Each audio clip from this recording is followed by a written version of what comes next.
Director క్రిష్ని అవమానించిన big boss team, judges, anchor, so ఎవరైతే ఏంటి, సో డైరెక్టర్ క్రిష్ని అవమానించారేమో అని అనిపించింది. అంటే కనీసం అతనికి జడ్జిమెంట్ ఇచ్చే అంత స్థాయి, శక్తి కూడా లేదనిపించింది.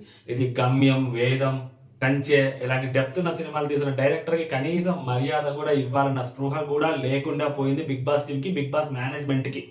మా రూల్స్ మా ఇష్టం అని చెప్పి మాకు నచ్చినట్టు మేము చేసుకుంటాం, మీరెవరురా చెప్పనీకి, అక్కడికి వచ్చిన డైరెక్టర్లకు కూడా ఏం చెప్పడానికి వీలేదు, వచ్చామా మీ ట్రైలర్ మీరు వేసుకున్నారా వెళ్ళిపోయారన్నట్టే ఉండాలి తప్పితే ఎక్కువ మాట్లాడకూడదు అని చెప్పినట్టుంది అనిపించింది నాకు. ఊర్మిళ చౌహాన్, నాగప్రశాంత్ లాయర్, సో ఇద్దరు టాస్క్ ఆడారు. టాస్క్ ఆడినప్పుడు ఎక్కువ ఎఫర్ట్ పెట్టి చెయ్యికి అంత వైబ్రేషన్ వస్తున్నా కూడా ఆపకుండా డ్రా చేసిన అమ్మాయి.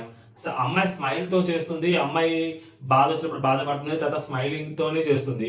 ఈ నాగప్రశాంత్ అనే వ్యక్తి, సో అతను కూడా ట్రై చేశాడు, అతను కూడా కొంచెం హడావిడి చేశాడు, అతను కొంచెం నవ్వుపించాడు, ఎంటర్టైన్మెంట్గా చేశాడు.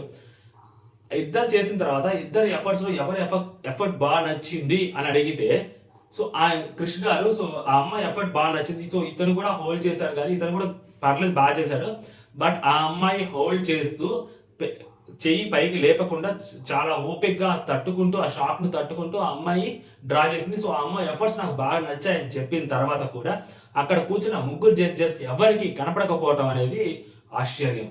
అసలు అమ్మాయిని కనీసం కన్సిడర్ చేయకపోవడం అనేది కూడా ఆశ్చర్యం.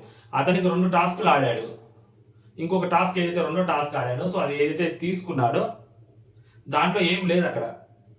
ఎందుకంటే అతనితో కంపేర్ చేస్తే, ఇంకొక అతనితో ఎవరైతే శ్రీతేజ్ ఉన్నాడో అతనితో కంపేర్ చేస్తే అతనికి గొప్ప టాస్క్ ఏం కాదు అసలు. పాపం అతనికి బ్యాడ్ లక్ జరిగింది శ్రీతేజ్కి.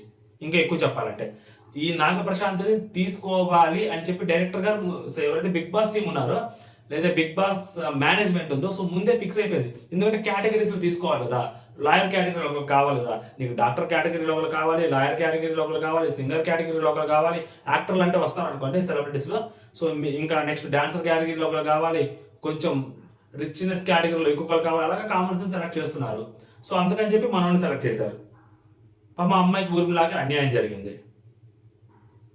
ఇంకా హైలైట్ ఏంటంటే క్రిష్ గారి చెప్పిన ఒక మాటని మినిమం కన్సిడరేషన్లోకి తీసుకోకుండా, సో ఇతన్ని ఎవరైతే సెలెక్ట్ చేశారో నాగప్రశాంత్ని, అతను కామెడీ చేశాడంటే అతని హానెస్టీ నచ్చిందట. ఒక చిన్న దానికి ఆ అమ్మాయి అంత కష్టపడి చెయ్యి పైకి లేపకుండా చేసినప్పుడు ఆ అమ్మాయి ఎఫర్ట్ నచ్చలేదు, ఆ అమ్మాయి కమిట్మెంట్ నచ్చలేదు, టాస్క్ మీద అమ్మాయి చూపించిన డెడికేషన్ ఏం కనిపించలేదు. జస్ట్ ఇతను నాకు షాక్ కొట్టలేదు అని ఒక మాట చెప్తే అతని నిజాయితీ, అతని హానెస్టీ, అతను ఏదో ఐటీ రిటర్న్స్ తీసుకొచ్చి చూపించేసినట్టు. ఏంటండి కేటగిరీలో కావాలి, మీకు ఒక్కొక్క కేటగిరీలో ఒక్కొక్కరు కావాలి అంతే కదా, ఆ కేటగిరీలో తీసుకున్నారు.